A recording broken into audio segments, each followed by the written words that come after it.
റസൂലുള്ളാഹിക്ക് ഏറ്റവും ഹാപ്പി ഉണ്ടായ സന്ദർഭം ഏതാ? ഏഴാനാകാശവും കടന്ന് അള്ളാഹു കണക്കാക്കിയ സ്ഥലത്തെത്തി അള്ളാഹുവിനെ നേരെ കണ്ണുകൊണ്ട് കണ്ടു. ഉടനെ സംസാരം തുടങ്ങി. അത്തഹയ്യാത്തുൽ മുബാറകാത്തു സ്വലവാത്തു ത്വയ്യിബാത്തു ലില്ലാഹ്. സർവ്വ സന്തോഷങ്ങളും പുകളുകളും അഭിവാദ്യങ്ങളും എന്റെ പ്രിയപ്പെട്ട റബ്ബിന്. അള്ളാന്റെ തിരിച്ച് അസ്സലാമു അലൈക അയ്യുഹൻ നബിയ്യു വറഹ്മത്തുള്ളാഹി വബറകാതുഹു.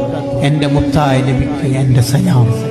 സന്തോഷം കൊണ്ട്, ആഹ്ലാദം കൊണ്ട് അങ്ങേയറ്റം. ഒരാൾക്ക് ഏറ്റവും സന്തോഷം ഉണ്ടായാലും സ്വർഗത്തിലെത്തിയാല. പക്ഷെ സ്വർഗം തന്നെ മറന്നുപോകും സ്വർഗത്ത് നിന്ന് അള്ളാനെ കണ്ടാല്. അത് ദുനിയാവും തന്നെ സാധ്യമായ തങ്ങൾ അള്ളാനെ കണ്ടു എന്ന് മാത്രമല്ല, അള്ളാഹ് ഡയറക്റ്റ് സലാം. ആ സമയത്ത് മടക്കുന്ന സമയത്ത് അള്ളാനോട് മുത്തനബി തങ്ങൾ എന്താ പറയണെന്നറിയാം?